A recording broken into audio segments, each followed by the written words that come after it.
दावा कर रहे हैं जीतने के लिए। भाई सुभाषपा कहाँ है? देखिए वो सत्ता में थे, वो सत्ता में थे, ये भी थे। आप तो अभी सत्ता में थोड़ी दिन स्वाद ले पाए हैं। जी बिल्कुल। कैसे तैयारी है? हमारी तैयारी बिल्कुल जमीनी स्तर पर पूरी तरीके से मजबूत है, लेकिन जिस प्रकार समाजवादी पार्टी बोल रही है, अभी इन्होंने फट से कार्य दिखाई दिया महिला बाल सुरक्षा संगठन। यहाँ पे बात हो रही नगर निकाय चुनाव की, यहाँ पे स्थानीय सरकार की बात हो रही है। स्थानीय जो चुनाव होते हैं वो स्थानीय मुद्दों के आधार पर लड़े जाते हैं, न कि विधानसभा लेवल के मुद्दे के ऊपर लड़े जाते हैं। इन्होंने जलकुंभी की तो बात कर दी, खड्डों की बात कर दी। 2007 से 12 बहुजन समाज पार्टी सरकार थी, उन्होंने भी खड्डे नहीं भरे। 2012 से 17 के बीच समाजवादी पार्टी सरकार आ गई, उन्होंने क्या किया?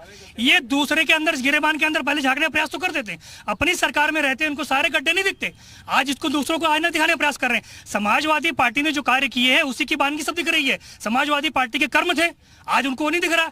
सुहेल देव भारतीय समाज पार्टी पूरी तरीके से मजबूती से लड़ेगी। पूर्व के अंदर हम नगर निकाय चुनाव लखनऊ के अंदर नहीं लड़े थे, लेकिन इस बार के नगर निकाय चुनाव पूरी मजबूती से लड़ेंगे और अपनी उपस्थिति दर्ज करवाएंगे। और काम किस तरह होता है नगर निकाय के अंदर, वो समाजवादी पार्टी और बहुजन भारतीय जनता पार्टी को दिखा के बताएंगे हम लोग। देखिए भाई जोरदार ताली। बहुत लोग हैं, इनसे भी और लोगों से बात करते हैं जो आम लोग खड़े हैं। क्या लगता है ये जो नेताजी लोग कह रहे हैं, कौन जीत रहा है लखनऊ में निकाय चुनाव में?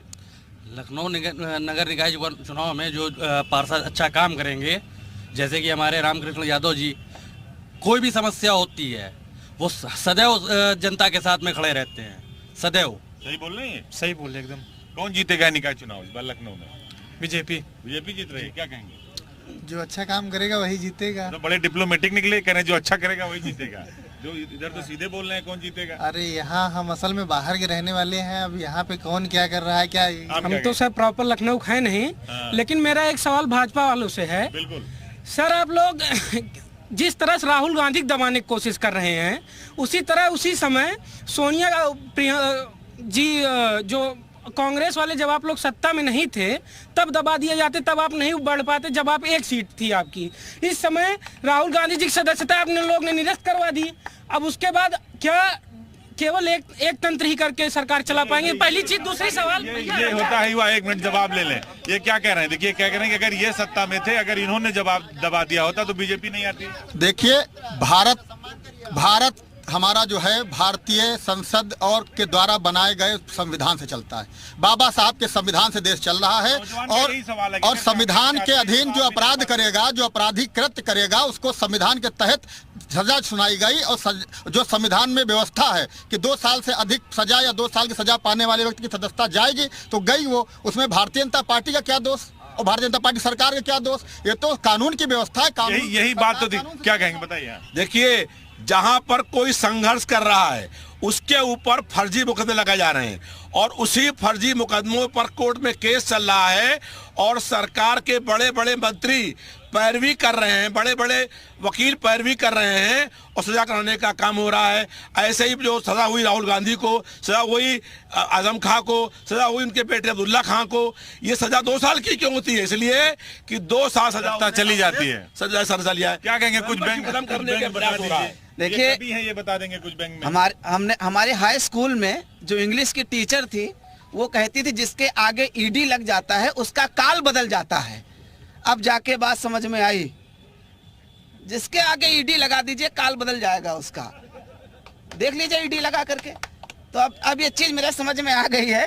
रामकृष्ण यादव मेरे बड़े अच्छे मित्र हैं, अच्छा काम भी कर रहे हैं। आप तो सबसे ज्यादा बार जेल गए। मैं तो कामना करता हूँ ईश्वर से आपकी सरकार बने, आप जेल मंत्री बने, क्योंकि आपको जेल का अच्छा खासा अनुभव है। देखिए, एक कवि कह रहा है कि बहुत सबसे ज्यादा जेल गए और सरकार आए तो जेल मंत्री बनना चाहिए। तो सबको जेल में डाल देंगे। अब काहे पहले भाई, आप इतने बार जेल जा चुके हैं, 2-4 लोगों को डाल देंगे तो क्या हो जाएगा? वो भी अनुभव लेंगे जाकर के, अगली बार वो जेल मंत्री बनेंगे। अच्छा, रामकृष्ण यादव जी देखिए, हम लोग कभी भी संघर्ष जो करते हैं, संघर्ष करने वालों के ऊपर फर्जी केस लगाने का एक भी घटना बता दीजिए आप कि सपा की सरकार में किसी एक आदमी के ऊपर फर्जी केस लगाए गए हों।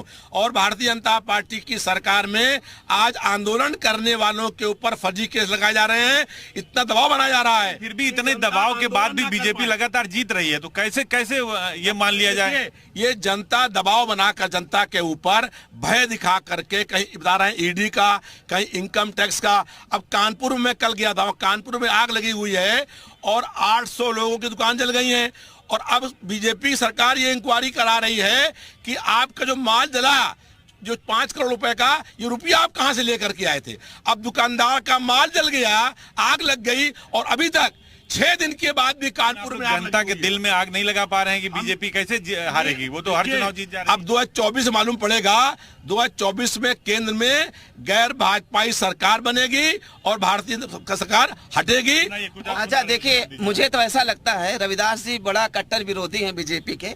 जितने कट्टर विरोधी थे सब चले गए, वापस बीजेपी में चले गए। तो मैंने एक नारा गढ़ा था, जो बीजेपी से टकराएगा बीजेपी में मिल जाएगा। तो रविदास जी कृपया आप मत जाइएगा, आप आवाज उठाते रहिएगा, क्योंकि मैंने बड़े बड़े कट्टर विरोधियों को देखा, इसे आकर के सीना चौड़ा करके बोलते थे, चुपचाप चले गए बुक्कुल नवाब के अंधेरे में, बहुत सारा रात के अंधेरे में चले गए। तो बड़ी दिक्कत है। पानी की बात कर रहे थे, मैंने रामकृष्ण जी से पूछा कि आखिर ये इतने गड्ढे क्यों हैं भाई, इसके पीछे क्या कारण है? उन्होंने कहा गड्ढे होने से वाटर लेवल ऊपर आता है। मैंने कहा गड्ढे का वाटर लेवल से क्या संबंध है? बड़े ये हाजिर जवाब है। बोले अगर सड़कों पे गड्ढे रहेंगे तो बारिश का पानी गड्ढों में एकत्रित होगा, और जब बारिश का पानी गड्ढों में एकत्रित होगा तो ग्राउंड वाटर रिचार्ज होगा। इसको रेन वाटर हार्वेस्टिंग कहते हैं। पानी की ज्यादा कमी हो गई तो हम लोग सड़कों पे कर रहे हैं। ग्राउंड वाटर क्या कहेंगे बताइए? हम इन्हीं की बात को, पंकज जी की बात को आगे बढ़ाते हैं कि नेताओं की, अभी आप कह रहे थे कि हम विरोध कर रहे हैं, ऐसा नहीं है, कभी विरोधी नहीं होता। अच्छा काम करेंगे तो कहेंगे कि भारतीय नेता जैसे, ये सबको कह रहे हैं, आप खुश होइएगा कि भारतीय नेता जैसे नेता नहीं दुनिया में, और बार बार हार हार वोट लेने आता है, और कौन किस दल में है जान नहीं पाता कोई। मुकेश जी, कौन किस दल में है जान नहीं पाता कोई, और रातों रात पंजा वाला फूल बन जाता है, रातों रात पंजा वाला फूल बन जाता है। तो चारा कोयला खा गया है, कफन बिखाए बैठा, कहने को आदमी है सब कुछ खाता है, और यह है छंद सुनकर ताली नहीं पीटेगा जो, समझ लो भ्रष्टाचारियों से उसका नाता है। ताली बजा दीजिए भाई, ताली बजा दीजिए। जो ताली नहीं बजाएगा भ्रष्टाचारियों से नाता। इनकी बात से सहमत हैं? छंद बहुत बढ़िया है। ये जो कह रहे हैं सही है। देखिए ताली बजा रहे हैं, आपकी बात से खुश हो गए। आप खुश हैं? कह रहे थे कि ये कह रहे थे कभी विरोधी नहीं, कि हम सबके लिए बोल रहे हैं। नहीं, मैंने विरोधी की बात नहीं कही। मैंने कहा कि भाई उनको बोलने का हक है ना। कुछ तो लोग कहेंगे, लोगों का काम है कहना, तो सबको कहने का लोकतंत्र है, सबको अपनी बात रखने का अधिकार है। और भारतीय जनता पार्टी के तो वो संस्कार हैं कि वो, जैसा कि अभी आप लोगों ने भी कहा कि वो पंजा वाला भी फूल कमल में मिल जाता है, तो वो तो सभी आ रहे हैं उसको, उसकी विचारधारा पसंद आ रही है, उसके लोग पसंद आ रहे हैं, उसकी योजनाएं पसंद आ रही हैं, उसके कार्य पसंद आ रहे हैं। इसीलिए तो और पार्टियों के लोग हमारी पार्टी में आकर के मिल रहे हैं। अगर पसंद नहीं होता तो आकर के मिलते ही क्यों? सही कह रही हैं? सही कह रहे हैं, एकदम सही कह रहे हैं। हम लोग सहमत हैं इससे। चुनाव कौन जीत रहा है? लखनऊ का चुनाव जो है हम लोग 110 में 100 जीतने जा रहे हैं, और मेयर तो हम लोग रिकॉर्ड बनाने जा रहे हैं।